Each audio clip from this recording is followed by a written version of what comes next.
culture and agriculture. Though we differ in tongues, we are undivided and steadfast. The Vice-Chancellor, Federal University of Lafia, Professor Shehu Abdul Rahman. Please, can you put your hands together for the Vice-Chancellor, sir? With your permission, I would like to introduce other staff here seated. I would like to welcome the Registrar of the University, Malam Nuruddin Abdul. Please put your hands together. I would like to also welcome the Librarian, Professor Abiodun Iyoro. The Dean of the Faculty of Science, Professor Matthew O. Aremo. Please put your hands together. Time may not permit us to introduce everyone individually, but I would like to recognize the professors here in our midst, the heads of departments and other staff of the faculty. Please put your hands together. Without wasting time, I would like us to head on to the program. Our event for today is the book launch in honor of the Vice-Chancellor. The books are two. The first book title is The Agricultural and Physical Sciences, and then the second book is The Agricultural and Life Sciences. Without wasting time, I would like to take a few moments for us to observe the opening prayer.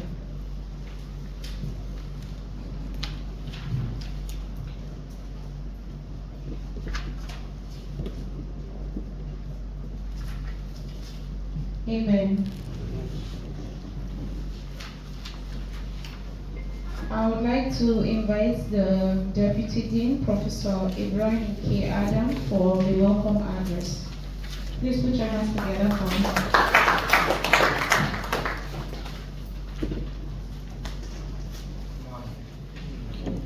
I feel highly honored and delighted to stand before you this morning and welcome you to this special occasion, public presentation of two books written in honor of an astute academic, a prolific writer, a visionary leader, and an administrator par excellence, our amiable and esteemed Vice-Chancellor, Professor Shehu Abdul Rahman.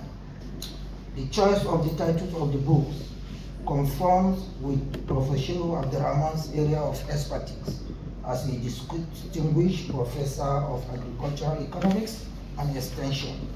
The contents are in line with the Sustainable Development Goal. Thus, this is a celebration of scholarship, mentorship, and commitment to excellence in the university education as exemplified by our Vice-Chancellor, Professor Shehu Abdul Rahman. The books are testaments of the transformation agenda and impact of our Vice-Chancellor and the legacy of our dear Dean, Professor Matthew O. Aremu and his team. On behalf of the management and standing committee of the Faculty of Science, I would like to appreciate all authors as well as contributors and those who have made this event possible. We extend our deepest gratitude to you all. Your support reaffirms the value of scholarship, innovation, and excellence that we hold dear as academics. Once again, I welcome you all to this important event. Together we shall move the Faculty of Science as well as Federal University of Lafia to greater heights. Thank you very much.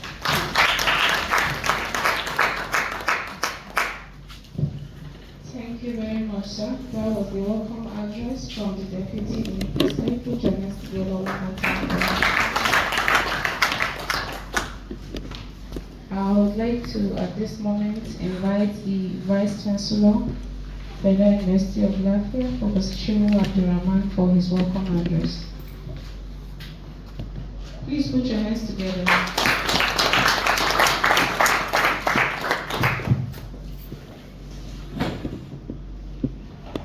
The Registrar, Federal University of Lafia, the Dean of the University Librarian, the Dean of Faculty of Science, Deputy Dean, our Director of Center for Energy Studies, other deans and directors here present, heads of departments, and our colleagues, academic staff, the Faculty of Science.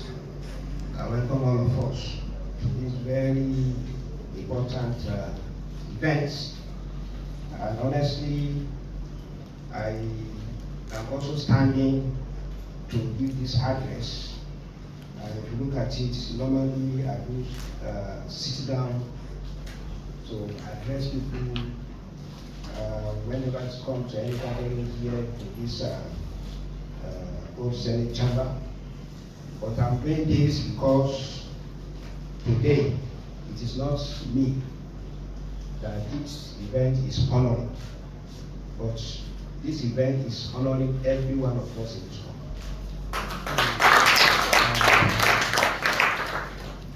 I want to first appreciate the Dean of the Faculty, the Deputy Dean, for initiating this.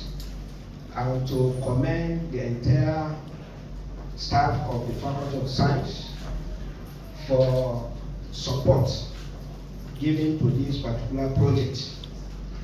But as I always mention, that in my own belief, I find it difficult to claim glory of any achievements or success in my life.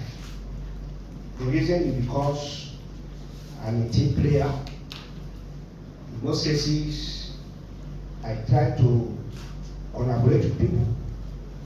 I try to synergize and partner with stakeholders in whatever I'm doing, even in research, in teaching, and in administration. People can notice this. If you go through my CV, you find out that most of my research are collaborative research. In fact, I don't even collaborate with people within the discipline of Agric. I've collaborated with people in geography, in the social sciences, and even in arts. And the reason is because whatever problem we see on arts today is having many dimensions. And for people to think that they can carry out research work in addressing a particular problem alone, in fact, we are not deceiving ourselves. I've seen many research scientists claiming I've done this, I've done that. And if your research is not having multi-dimensional arrangement, in fact, the level of problem you can solve is very limited. And this is the reason why, for me, right from the beginning of my career, I try to make sure that I carry out research activities with people in other disciplines, so that we can widen the scope of addressing whatever problem we are focusing our research work on. And that is the reason why I say that it's always very difficult for me to say, I've achieved this, I've achieved that. And even if you look through my effort in administration, people will know, even in this university, that I hardly sit down in my office and be giving approval to anything without seeking the ideas of others. And even in any meetings, whether I'm the chairman or member, I try to listen to others to see what is their. So all these put together resulted into a lot of achievement that we have been seeing in this university. And that is why I don't always come out to be telling people, I've done this, I've done that, as some of the Vice-Chancellor will say. Mine is to always say we have achieved this and that. And the same thing here, I want to say that all our achievement in this university, or whatever people are pointing out, that these are my achievements, I'm telling you all here that this achievement is coming from our effort collectively. And I know that Faculty of Science contributed greater percentage to this achievement, because I know a lot of your people or faculty members that are represented in my administration, and in fact I'm not disappointed in any way with whatever they are doing. And that is the reason why, if I'm to be counting my achievement today, I need to also be listing those in Faculty of Science as being part of the achievement. So, yes, this book written in my honor, we may say that it's written and me that we are honoring today, but I want to tell you that we are also honoring others through this particular book, because those people join me in getting this level of performance, whether in my research activity, whether in my teaching and in administration of the university. So today, I will say that we are honoring success achieved by us. And whenever you are honoring success, it means you are also celebrating success.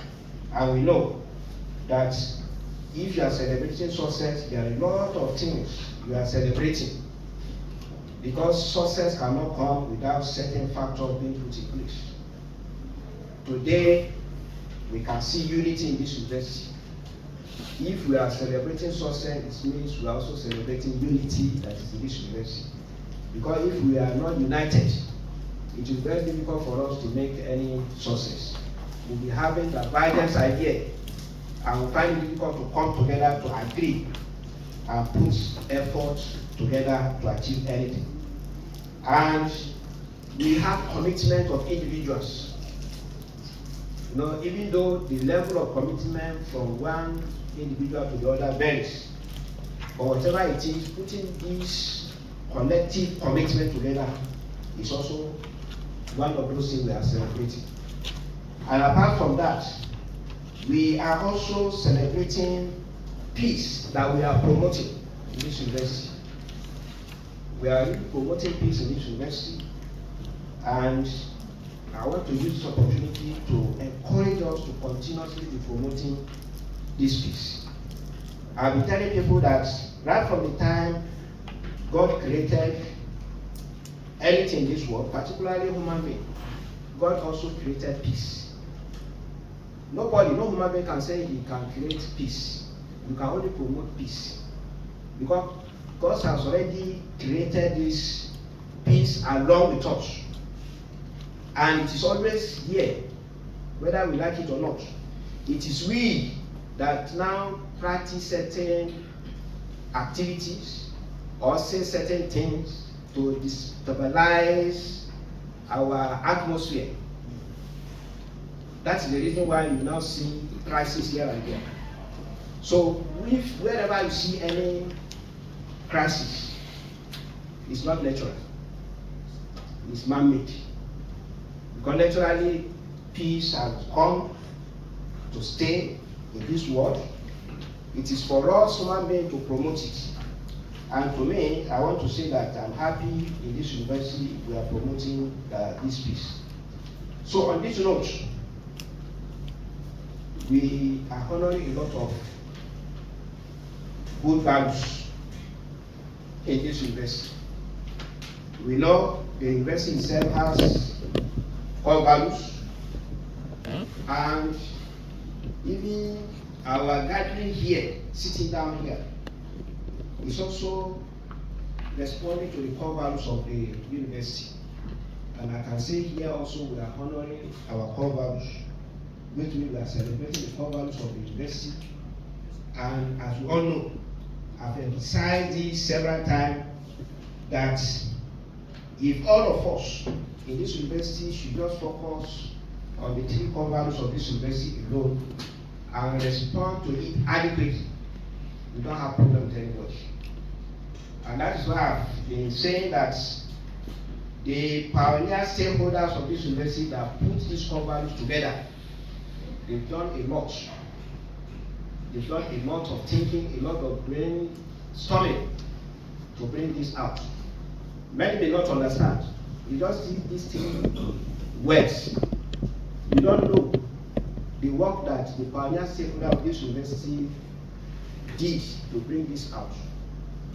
This is what we call enduring commitment. And when we say enduring commitment, for 1,000 years, this core value will continue to be there. And any administration that comes must make sure that whatever plan they have for this university, they must put it together to be responding to these core values. Any activities of all of us here, if we are not doing it to respond to this core value, we better start doing it. Because core values of the university is not something that we change every day. We can be changing policies, we can be changing guidelines, we can be changing laws and rules and regulations, but you don't just change core values like that. It's something that no matter your age, no matter your difference or differences among us, we must be responding to this, irrespective of your religion. And it's a straightforward matter. Integrity, we all know. There's no religion that is against integrity. If you talk of innovation, it's expected for anybody that wants to develop, anybody that wants to be unique in the society. You have to be innovative. You have to be thinking differently from others. And if it is excellent, yes, this is also part of what we consider as uniqueness. Because some of us don't believe in excellence. And that is why you see some innovation coming. There are a lot of people that will be complaining that this thing is becoming difficult or it's not something we can accept. Why? Because they didn't believe in excellence. If you see any innovative idea that comes and people are kicking against it, if you study that person, it's not for excellence. I can give one example. When we started this online examination, we have some lecturers that are complaining that this online exam we are bringing, we that want to help some students, how are we going to help? You can see. It means you don't have belief in the excellence. If you have belief in the excellence, this core value excellence is enough for you to quickly accept any innovation that is coming up. So it's a good thing that we are having this event today. And this event is because we believe also in our core values, and we are also using it to celebrate the core values of this university. And by doing this, because I have been saying that even thousands years to come, whatever all of us will be doing in this university, if we are doing it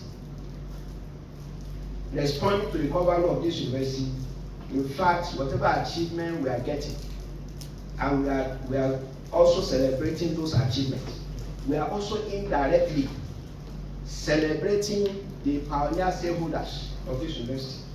Pioneer Vice-Chancellor, pioneer registrar, pioneer bosses, those that put head together to put these core values in place. And this is a fact, and that's the reason why I say I cannot stand in any event and start to be claiming that I've achieved this, I've achieved that. If in this university I am responding to this core values, whatever I've achieved, responding to these core values of this university, the glory is also being shared by the pioneer Vice-Chancellor of this university, pioneer registrar, those that came together to put this. And I've said it where I also pioneer establishment of the university. The day I was handing over to the person that succeeded me, and I told him, I said, you will start from where I stopped. But I want to assure you that you are only here to build on the foundation I've laid. And whatever achievement you have, I share glory in it because I laid the foundation. And it's not only you, thousands of vice-chancellors that will come. Whatever achievement they are going to make, I share glory in that. And it is a privilege that anytime I remember this, I continuously thank Almighty Allah for that. Because not everybody had that opportunity to be pioneer vice-chancellor of the university. And where I have to say it, before anybody will be the second, third, fourth vice-chancellor, I feel you have done something tremendously beyond my own. I will first of all tell you, even if I achieve anything that is celebrated worldwide, I share glory in that thing you have achieved. So, and that is why the person always tells me that whenever we meet, say, this statement, anytime he sees me, he strikes his mind. And it's a fact. That is the truth. And that is the reason why I personally here as the third vice-chancellor of this university, I should not also sit down here, people are celebrating me, and I should be happy as well I've achieved something for this university. Somebody has laid foundation. And the foundation laying is not only in the physical infrastructure. This is what some people don't know. It's not about going to a university, you see buildings here and there, and you talk of that is achievement. No. There are some intangible issues put together for people to come and build upon. So I want to thank the faculty for remembering to honor myself. But as I'm saying, you are honoring a lot of other people indirectly because of the contribution they have made for this university, and those that have also worked with me in one way or other to give me the capacity to demonstrate this excellence that people are celebrating, and to use this to encourage all of us, particularly the younger academics that are coming. You see, there are some things that we need to avoid if we really want to progress. First of all, forget our pride. We have seen many people in this university. Just because you are already a professor, you feel nobody can talk to you. You feel you cannot learn from anybody. And I can tell you, no leader can be a leader without learning. You have to learn before you lead. And we have seen cases where professors today call themselves professors, but they don't know some rudiment principles of Senate. And they have attended Senate. They go out, they say a lot of things, which shows that they don't know how to differentiate between the decision of management and decision of Senate. And they have attended Senate. Why? Because they are in the Senate, they don't listen to conversation of others. They don't think to know why is this decision taken. They don't try to know why is this decision taken by Senate and not by Council. These are things that people that attend Senate should be thinking of, should be trying to know. If certain things come and it's for management, people should say, no, this is supposed not to be for the Senate, it's for management. So, I'm saying this because people refuse to learn because of pride. And there's nothing anybody will achieve in this world that nobody has ever achieved.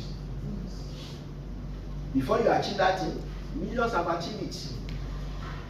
Before you achieve that thing, millions, or after you, millions are coming to achieve it. Then why are you feeling proud?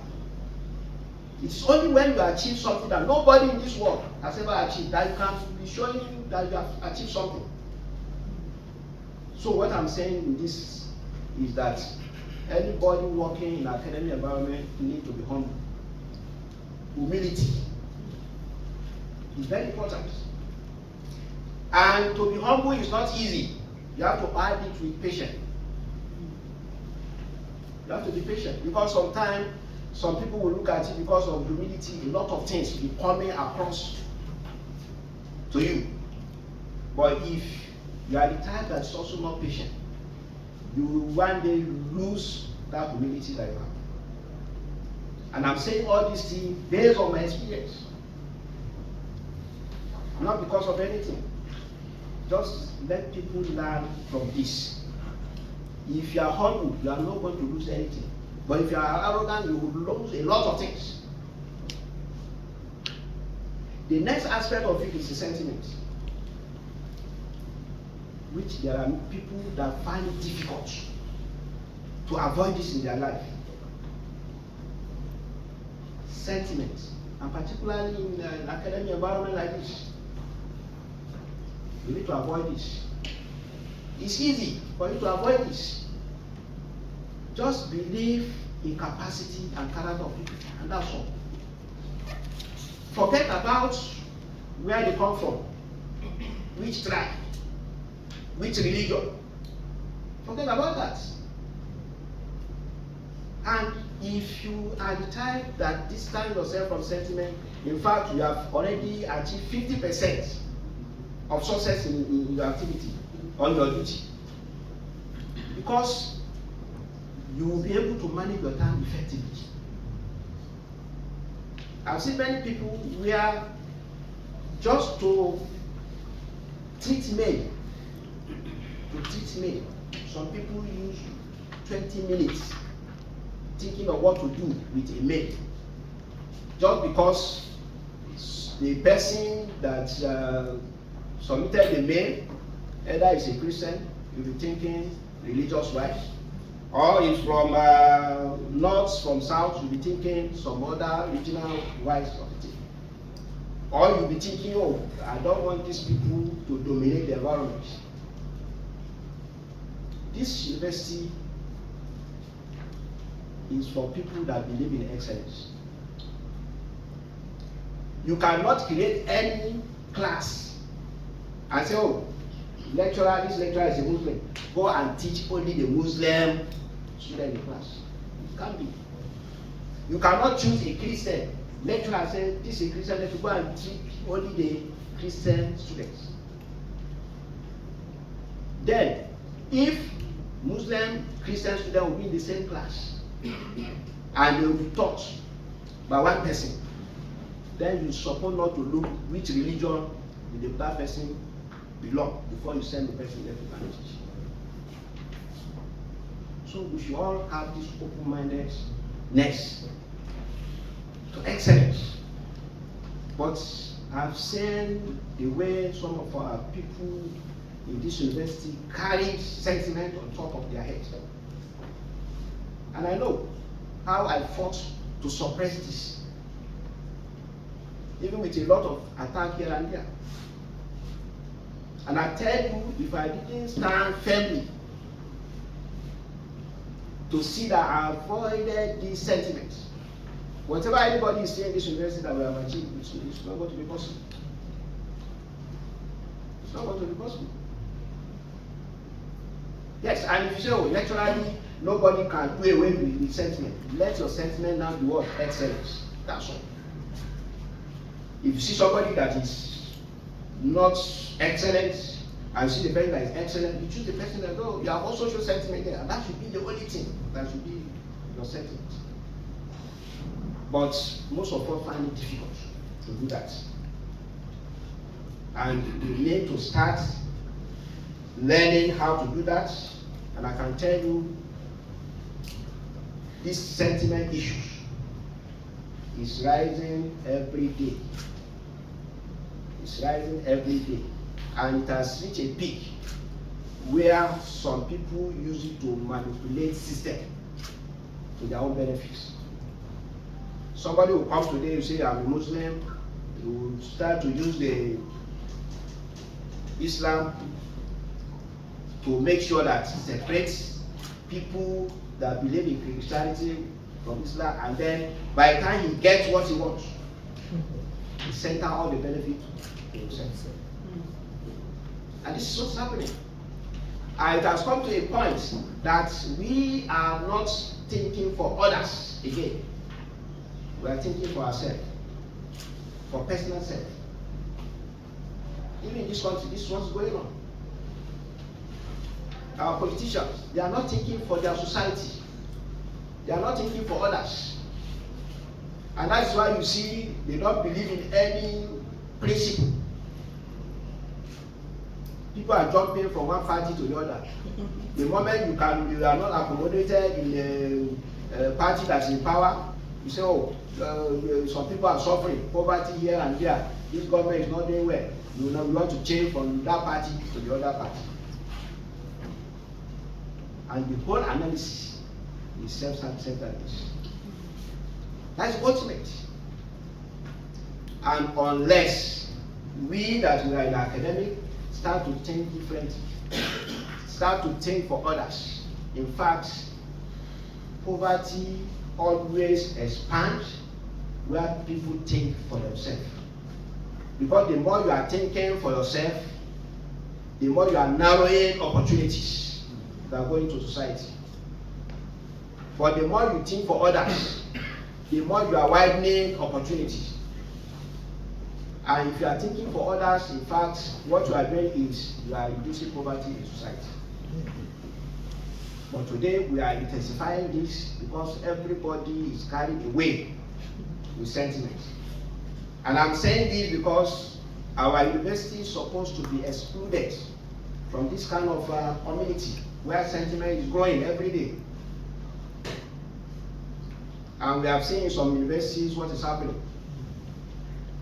where politicians hijack university administration. The chairman of council, being a politician, will just call registrar, call Senate meeting. Chairman of council asking registrar to come for Senate meeting. It is not possible. If where the university is supposed to be running with the direct principle of the university, all these things should be avoided. So I'm saying it to tell you that this is what sentiment can create.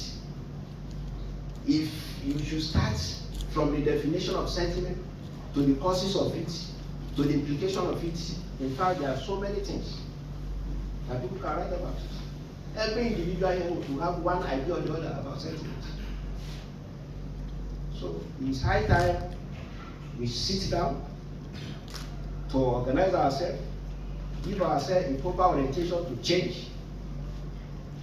I'm saying this because this is also another opportunity for us to learn one or two things in the area of wisdom. And I want to thank the Faculty of Science for this honor done to us. And we shall continue to cooperate, to do a lot, and to document all our achievements in the books, in journals, that people can read widely and learn from our level of wisdom and our talents and knowledge that we have created within this university and outside this university.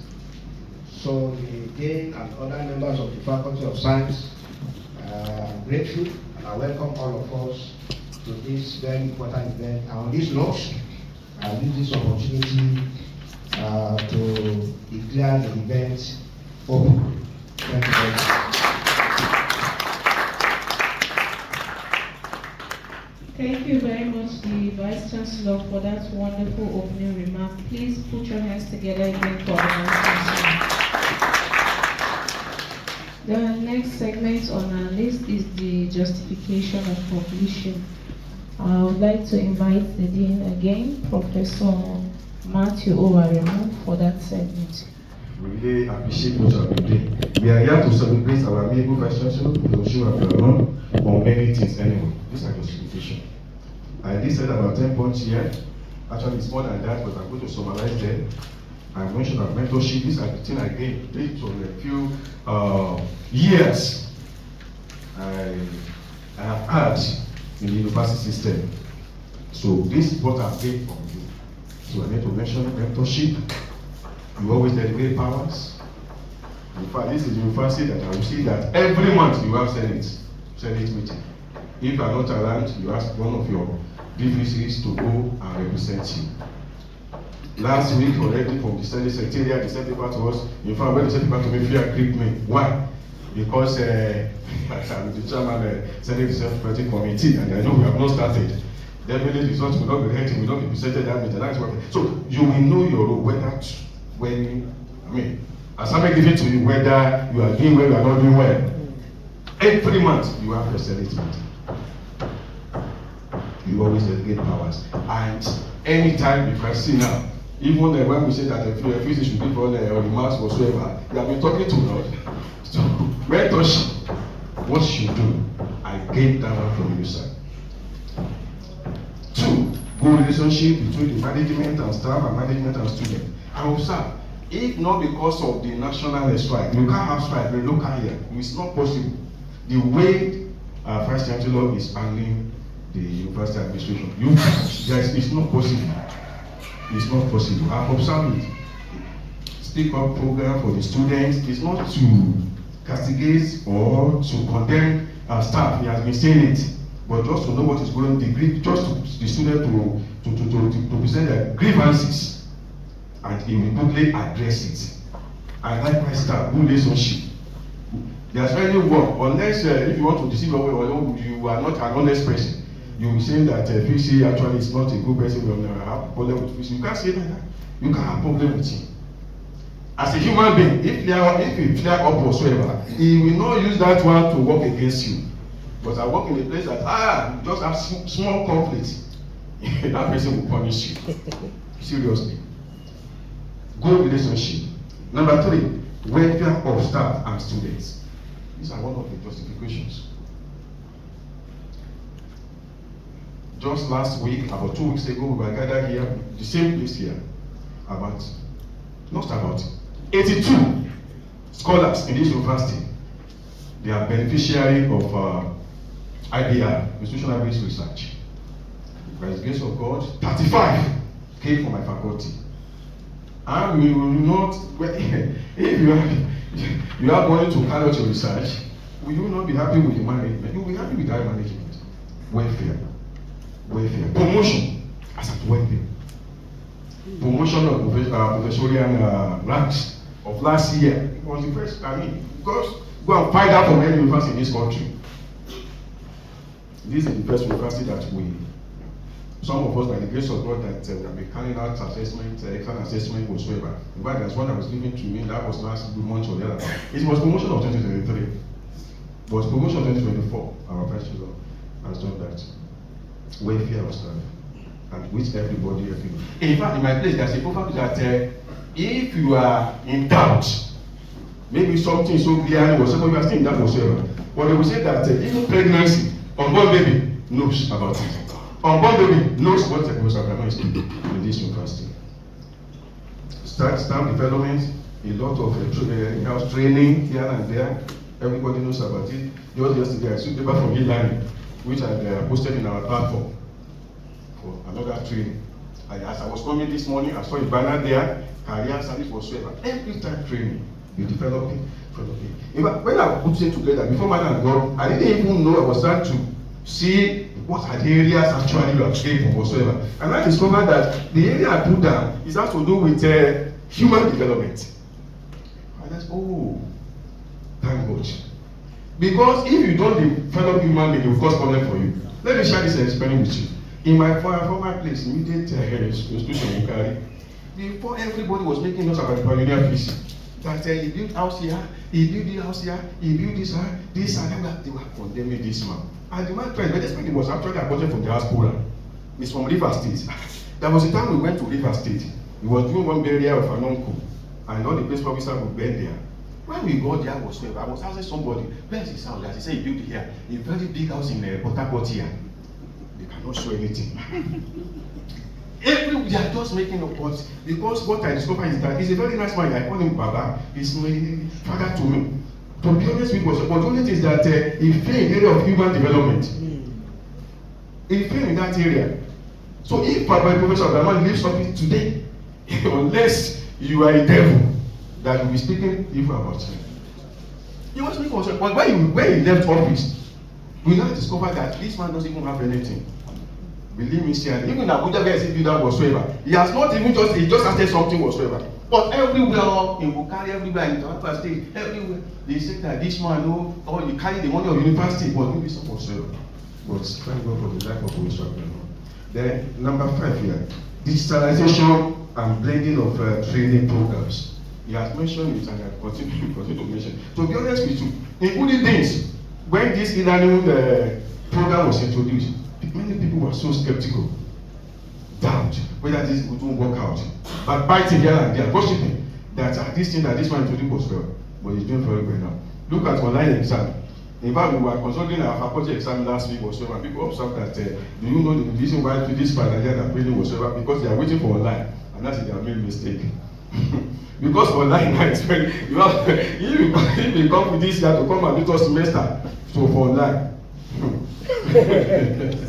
They should go and have the student that wrote a GST exam, what's happened to them are online. And this is the first person in this country that actually is doing very well now online. Assurance of academic excellence, departmental and faculty seminars, presentation of inaugural lectures, organization of workshops and conferences, accreditation whatsoever. We had one meeting yesterday, curriculum committee when was mentioned to us by the DAP. That's all the programs presented for accreditation last year of program academic excellence. All our program issues have been have gotten a full accreditation. Creation of faculties, departments, colleges, and expansion of programs. You can see the programs in meant when we came in, and the programs we have now. And all the programs are doing very well. Infrastructure development, MIS building, Faculty of Computing, construction is ongoing, Faculty of Social Sciences, needs assessment, etc., etc. It's also doing very well in that area. And it doesn't make noise about it. You just see that instruction is being elected here. Increase in admission quota for every program by the NUC. Just last week or so, I read in the news that all the any university that doesn't have students up to 2,000 thereabouts, they are not enjoying intervention, this and that. And I said, yes, I just talked with him in that. Yes, he did not do very well. In fact, another thing I've said is that all the programs, and all the universities that are doing very well, they're having an exponential growth. Should also be compensated. Relative to when they were established. For instance, now look at this university that was established about 14 years ago. Look at the number of students we have now. And compare with some older universities. So they should be compensated as well. So, and then finally the 10 points collaboration. I have been saying it for several collaboration, even within the system. You people be complaining of lab whatsoever, go to Muhammadu Buhari Center of Excellence, this and that. Collaboration outside with industry, with ministry, MDA, this and that. So we appreciate. So for these tremendous achievements, I think it's not against it that our Vice-Chancellor should be celebrated. When you celebrate a good people, like Professor Shehu Abdul Rahman, the vice of Federal University of Lafia, it strengthens relationship, boosts morale, and fosters a culture of gratitude and appreciation. But what actually led to this publication of this book? Let me mention here. Last year, we came for CAC, Central Advisory Committee. And when we were in that meeting, we considered all the submissions. The registrar made his presentation, all these boys of the registrar made their presentation, academic staff, non-academic staff, this and that was so. Then this now said that there's another paper beside of this. And I even after the dispute of the West that there's another one I want to consider this and that whatsoever. In that talk whatsoever, with humility. Honestly, I was emotional like that, nearly cried, but people may not know. That's your Vice-Chancellor now, and you're not qualified to promote anyone you want to promote. He said this because there are 3 different committees set up, and all the reports negative about issue of while you are away for training, you cannot have your promotion. So the document is there, but people continue writing whatsoever, and we was wanted to carry everybody along. We set up a committee whatsoever, but that day we came down from it to our level, and I said, please, he was begging us, let's do something about this one, this and that. So when some people are still making this and that noise for sure, I think they don't know what the man did even for them to enjoy this promotion. Those some people who are very appreciative anyway. And there are about 25 or so for my faculty. In fact, there are some people now that actually they are qualified to, I mean, they are due, they are supposed to be due for promotion next year for associate prof, but they are presenting their papers now because they enjoyed that 1 year grace. And they did not even know that that grace will come. I think I've seen one of them, he's looking at me here. We saw the conversation, this alone has a lot of complications. So, and I said, what can I do? This and that. That's what in the previous year, he did something whatsoever. About 2 people, one whose assessment came back negative, one who's looking for promotion so that will not retire and very hardworking, this and that, blah, blah, blah. When I went to him, I had what to do was, and what is that the academic culture, Prissy promoted a lot whatsoever. He said, then, do this and whatsoever. In fact, when he came to for interaction with faculty management the other time, he mentioned that 2 people that are writing whatsoever, he was passing your letter to HOD, do the name, this and that whatsoever. I will not be happy as a dean when management recognizes you, what you are doing. So he asked me to do that, and they did that one, and all of them, they are happy now. So they are here.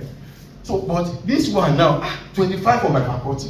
What can we do? This and that whatsoever. And that for some people. You know, we have Lafia Journal of Scientific and Social Research, by the grace of God, it's through my administration, the faculty, that we launched that journal. So, and I said, we have, and the journal is doing very well. We have a website, we have whatsoever, any publication there, we carry the OI, this and that. So, and I said that, can't we publish a book and honor Vice-Chancellor? So I called Professor Abdul, who is the Deputy Editor-in-Chief of that particular journal. Later, I called the secretary to that board, HOD Microbiology, Dr. Godwin Obande.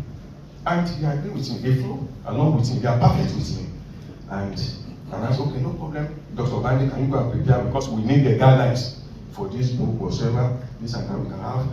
And to be honest with you, I don't know how God just gave me that whatsoever. To be honest with you, without using a Google, without using AI whatsoever, you know, I'm not even good in internet books. I mean, this online we're talking about. So I now, Vice-Chancellor is agriculture. He's a professor of agriculture. So that just, and then we have faculty of science. Faculty of science, we have faculty of, we have life sciences, we have physical science. That we have agriculture and life sciences, agriculture and physical sciences. I do like that. The one, and then because of this food security of the team whatsoever, the power of food security. The other one became the barrier of food security. I googled the two now, and I discovered they are not in the internet. That is how the name came. But believe me, sir, I said, we can have 2 volumes at the same time. Let have 2 volumes. So, and that's what the idea to this my people whatsoever, even deputy name. He was not around that time. When he came back, I informed him. So we set the ball rolling, and the faculty members are there. Contribute to the best pressure of all, many of them belong, because I didn't want it to be very big whatsoever. And I said that since Vice-Chancellor are giving, you have been giving us the peculiar charges, so we can use peculiar charges, but not peculiar charges. How to know now? This is publication was right to promote the university. You can use that money whatsoever. So please, so this and that. Your paper will be sent out. You will not pay for review. Your paper will be published. You will not pay for this and that. So people are here, and now I will normally pressure them in the something. Please do something. Make contribution whatsoever, this and that. And by the grace of God, the following one, which is agriculture and life sciences, part of food security, has 9 chapters, and the other one, agriculture and physical sciences, breaking the barrier of food security. That one has 8 chapters. And if you go, we have DOR. I want to do something for us. I'm sorry for taking your time. The DOR. For this one now, how you follow one? You can see it's DOI. So I'm downloading the DOI now. It will come out because I want to read out what I said here. So this is it. You can see it's just DOI, DOI, because DOI is digital object identifier. And I want to say what I said. I wrote a preface, and while the preface attached, wrote forward. the last paragraph there, this is what I said. Even before we received the profile from PS, from Vice-Chancellor to PS, this is what I wrote. I said the 2 volumes are dedicated volumes by honoring our amiable, in particular, and district Vice-Chancellor, Prof. Shehu Abdul Rahman. I put his fellowship here, fellowship awards. Prof. Shehu Abdul Rahman is a seasoned university administrator, the 3rd and current Vice-Chancellor of Federal University of Lafia. Professor Rahman was a pioneer and former Vice-Chancellor of Federal University, Kashua, Yobe State, Nigeria. He was also a former Deputy Vice-Chancellor of Administration, National State University, Kebbi, Nsu, Nigeria. Prior to his appointment as DVC at Nsu, he was the Dean of Faculty of Agriculture, the position he held for 2 terms. During the period as a Dean, he served as the Chairman of Association of Deans and of Agriculture in Nigeria.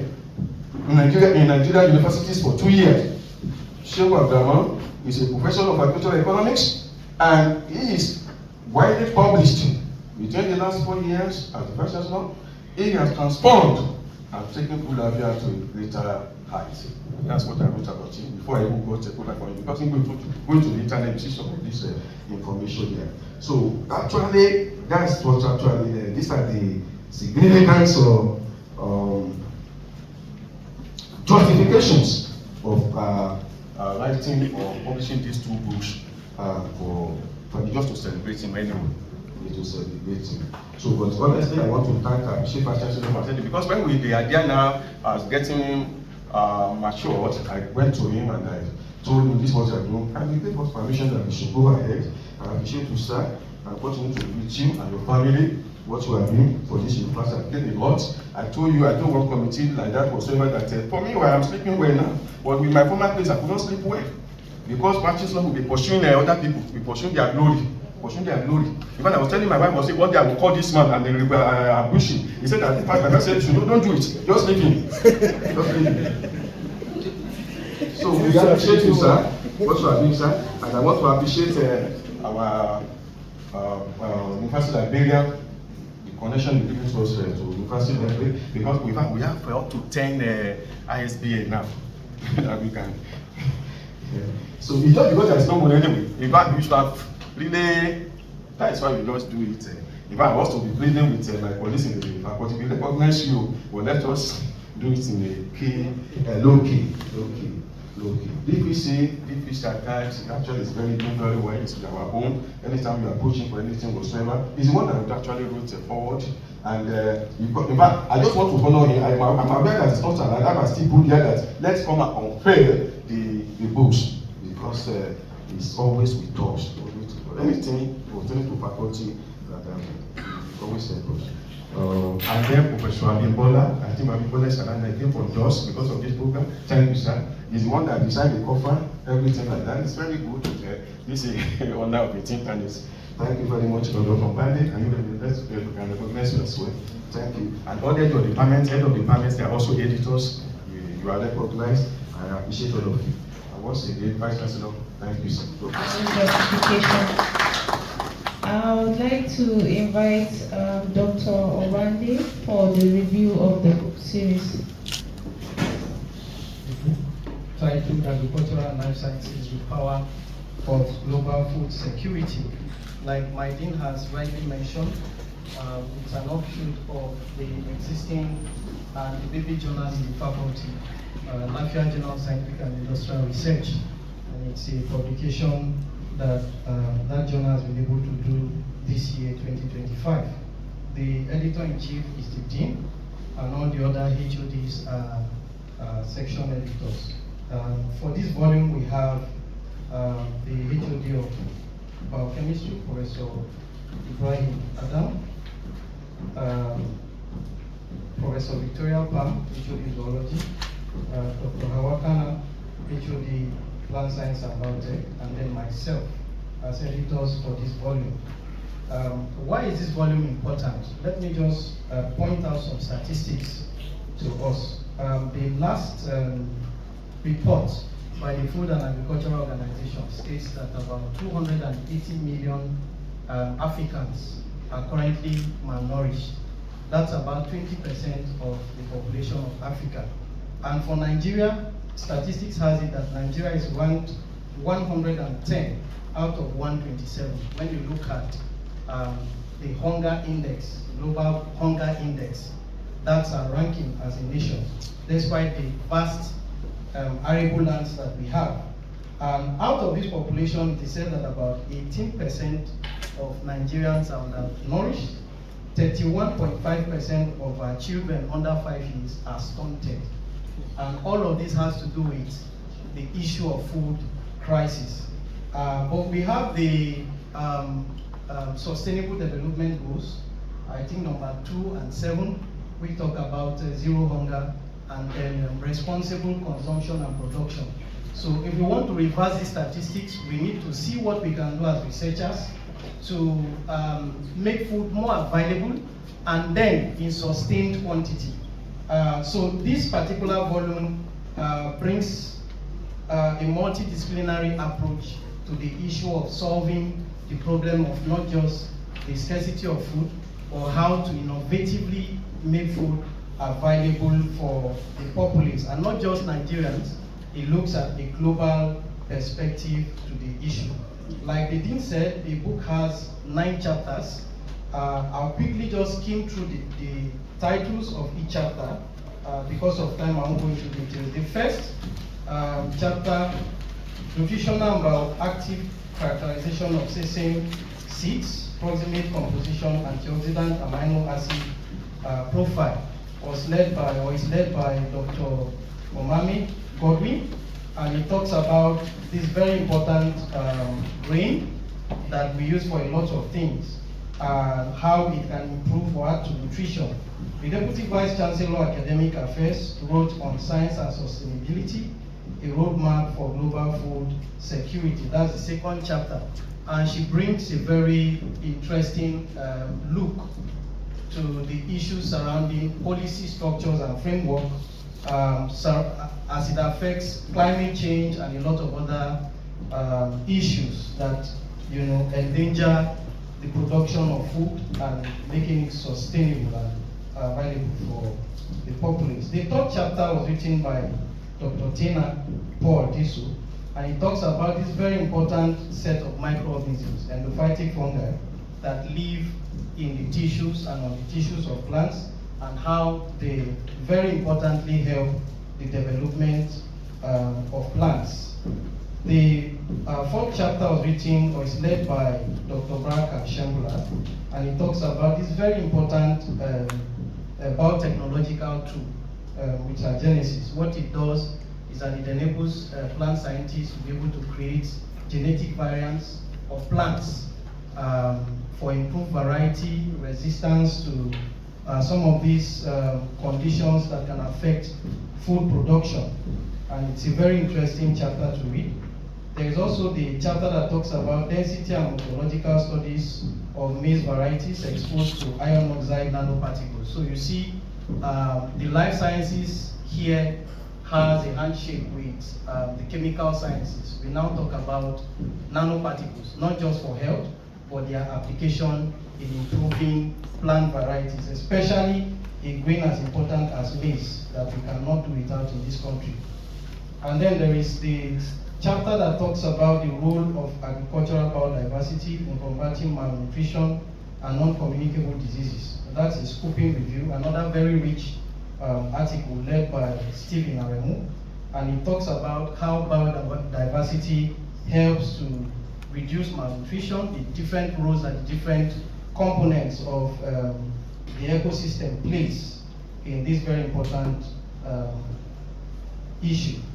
And then there is the 7th chapter led by Bashir Usani on microbial contributions to sustainable agriculture and global food security. Microorganisms play a lot of roles, not just making nutrients available, but also helping nutrient uptake and a range of other possibilities that they make happen. Gari is a very important food in this part of the world. In fact, recently I saw a video of Gari production in China. I don't know how many of us saw that. So our very important Gari now has a market in China. And it tells us that that thing that we don't value here, some people have seen it and they are making very good use of it. So this chapter talks about the health implications of consuming gari that is infected with aflatoxins. Aflatoxin is a chemical that is produced by certain species of fungi, especially in foods that are poorly stored. I know in this part of the world we store a lot of grains in warehouses with poor ventilation, moisture, and all of that. These fungi can breed inside gari, for instance, release these toxic chemicals, and they can affect certain organs within the body. So that paper looks at that very important aspect. And the last chapter, which I led, talks about antimicrobial resistance in agriculture and global food safety. Before now, we've been worried about resistance in the medical sphere, but research has revealed that this is also crossing over to the agricultural sector, especially as it relates to animal production, and of course certain plants can now bear residues of resistant microorganisms that can eventually infect human beings. So that paper looks at how this can be mitigated. What are the strengths of this volume? I would like to highlight a few of them. You'll find that every topic in this collection is relevant to the topic in question, or the title of this book, as it talks about different aspects of food safety. It is multidisciplinary in nature. You find people from plant science and biotech, you find people in microbiology, you find people in other fields. In fact, we have some chapters that had medical doctors as co-authors. The quality of the contributions are rated high. We had reviewers even from outside this university who did some of these reviews for us. Current data, you find a lot of current data in these chapters, and a rich review of literature across all of these chapters. The only weakness I will highlight is that I wish we had a larger volume that talks about. We've not exhausted this matter, but I know if I know my dean well, I know that we can't see what is next in the sleeves. So we might have further volumes of this, and that would be great. This work can be used by researchers. This volume can be used for teaching too, postgraduate students, even undergraduate students, because a range of these issues are things that we teach in class. And of course, stakeholders in the agricultural sector, in the health sector, stakeholders that make policies that deal with environmental safety and all of that will find this volume of the book a very rich resource. It is on this note that I present to you the volume 1 of the book for our enjoyment. Thank you very much.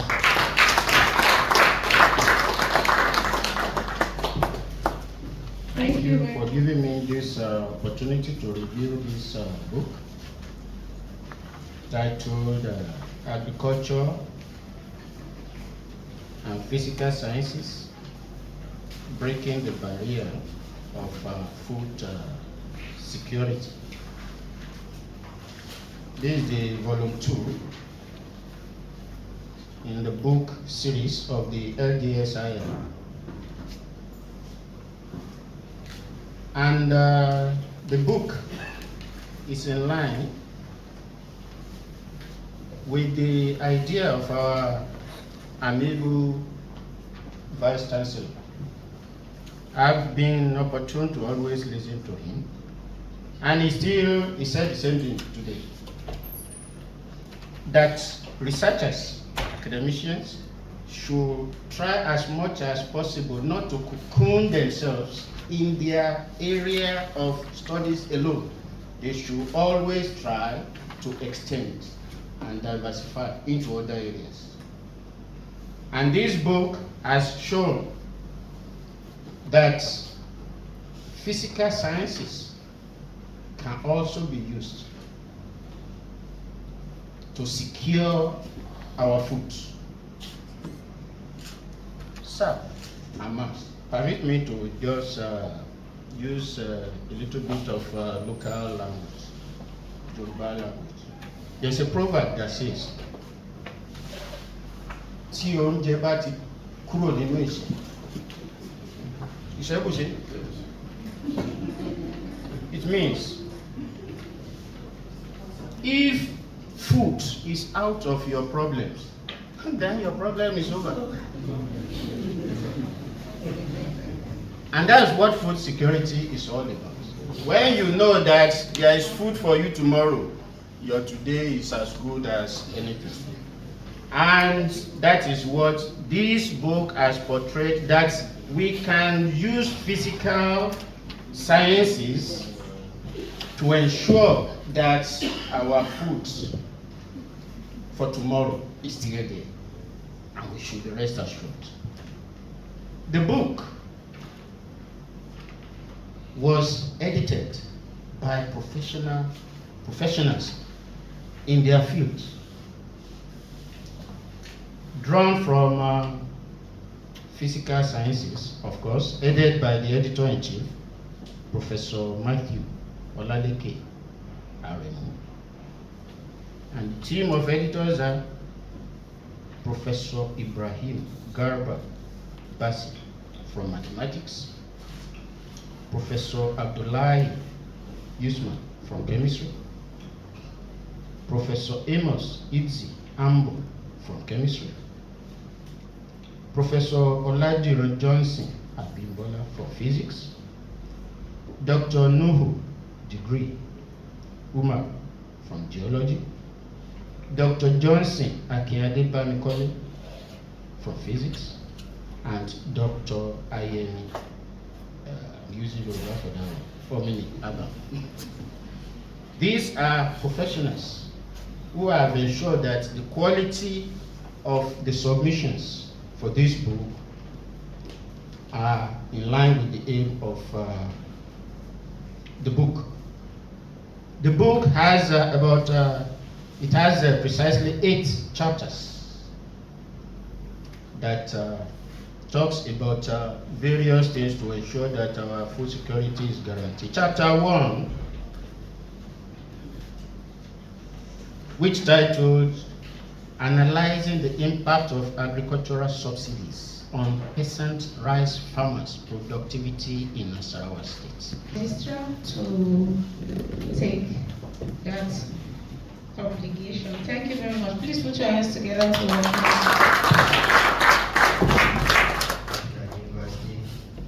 Good morning.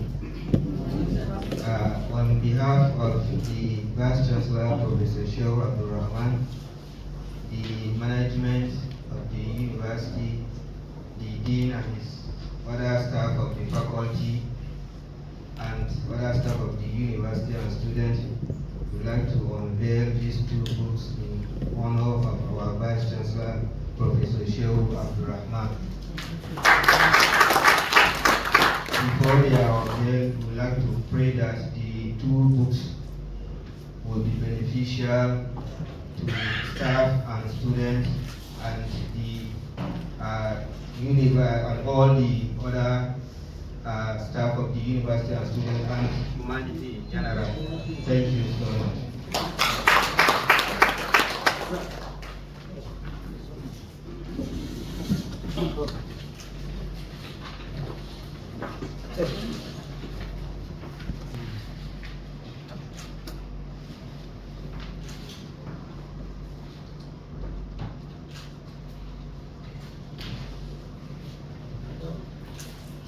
Thank you so much.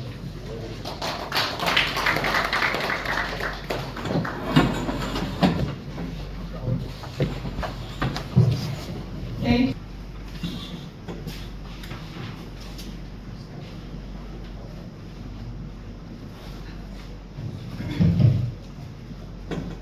Vice-Chancellor, sir, the Registrar, the Dean Faculty of Science,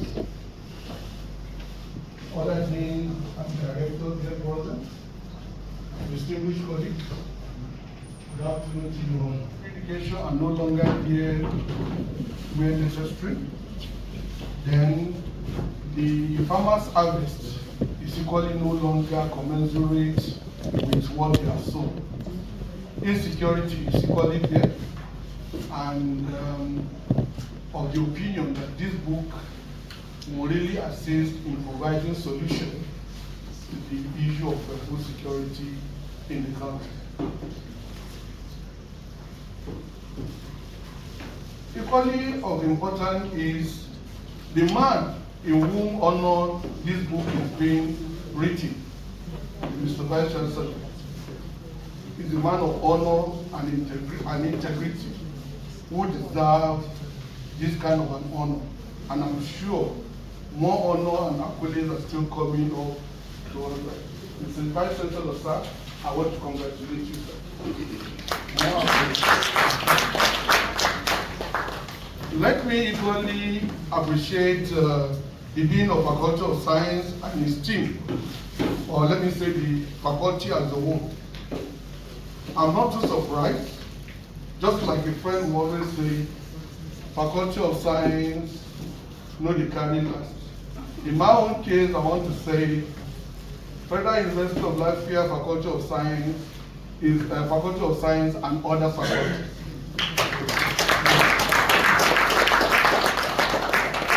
So, and I hope the faculty will not relent in your effort in stopping at this, so that you continue to promote the image of the university. Yes. And to all of us that have gathered here, just like one of the reviewers rightly said, we should try and get a copy of this book and join hands with the faculty in distributing the book all over the shore of Nigeria and even beyond, as readers are going to benefit a lot from the book. Thank you very much.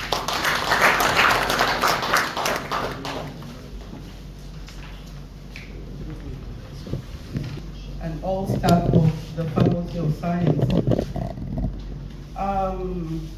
It's a great pleasure for all of us to be here and to witness the launching of these two books. The Vice-Chancellor, my goodwill messages will come to you. You have in a lot of ways supported the Faculty of Science. We earlier had a launching of our journal. You supported us greatly. We had faculty conference. You were also there for us. And for this unveiling of these two books as well. Apart from other massive support we have had from you, we are grateful, sir. And you have been a leader. You have mentored us. You have taught us to, one thing I've learned from you, sir, is inclusive governance. That's what I'm applying in my department. There was a time I was interacting with you and you said, you must not be there for the work to be done. And sometimes I look at you and I tell people, he doesn't have any stress. Stress is not looking on him at all, despite the load he's carrying in the university. Why? Because he didn't really hold on to the office to himself, but he distributed the work. He must not be there. You understand? So I have greatly learned that from you, that I must not be there for the Department of Zoology to stand, that anybody can. You know, one thing you said that day was that it's only when you have a skeleton or you're hiding something that you must be there. But as long as it's an open office, anybody can be there. And that was a great lesson to me. So you have taught us inclusive governance.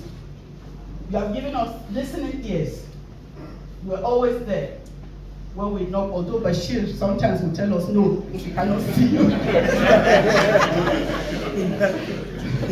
But anytime we're with you, sir, even your opening remark this morning was a lot and a lot of wisdom. You understand? And when you're talking about pride, I remember our holy book that says pride goes before a fall. That anybody that is thinking is high, before you know it, the person will just be nowhere. So that's a great lesson to us.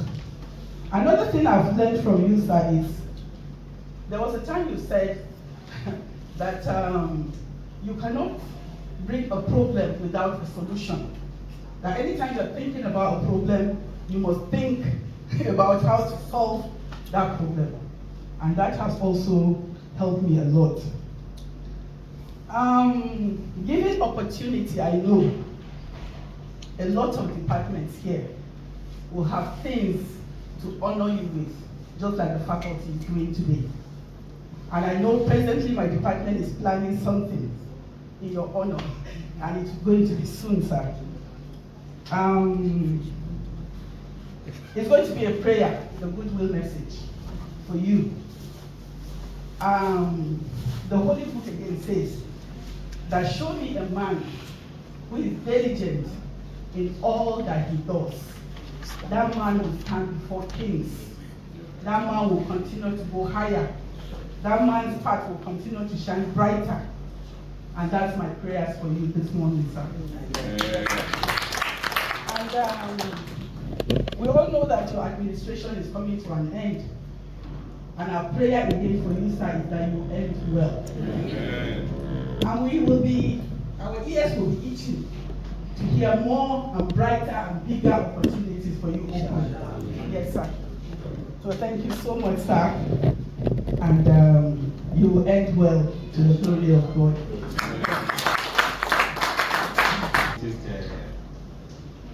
My senior brother, the retired but not tired Professor Idioro walked in. Welcome, sir. So I would like to continue from my sister's episcopal remarks. So talking like a trained person.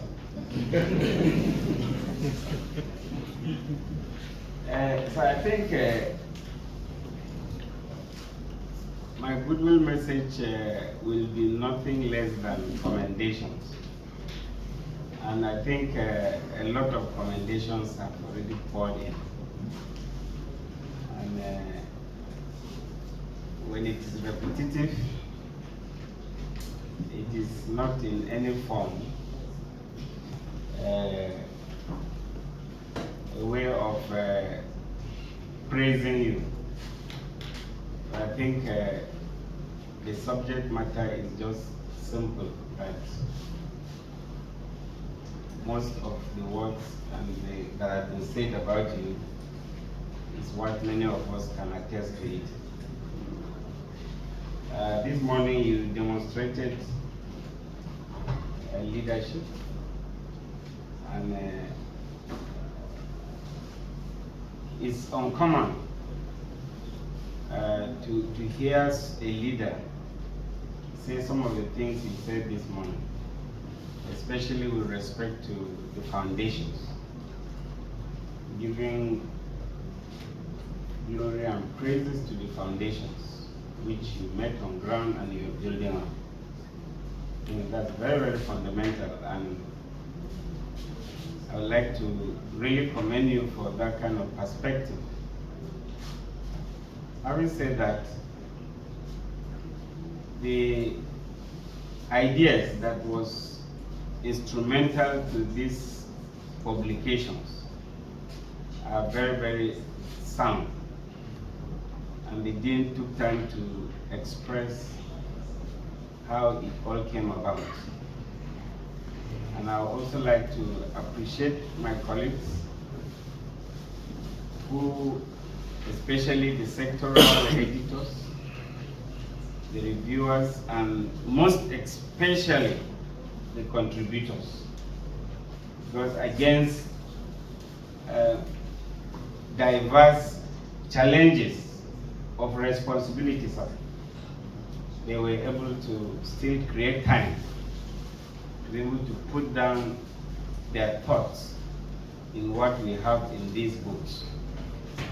I'd like to say that yes, the push of the faculty management as well as their response is all in line with the driving that you are initiating from the top.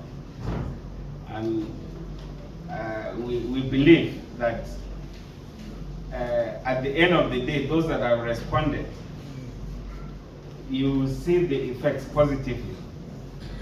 When it is time to be graded for assessments and so on, you discover that you are not lacking.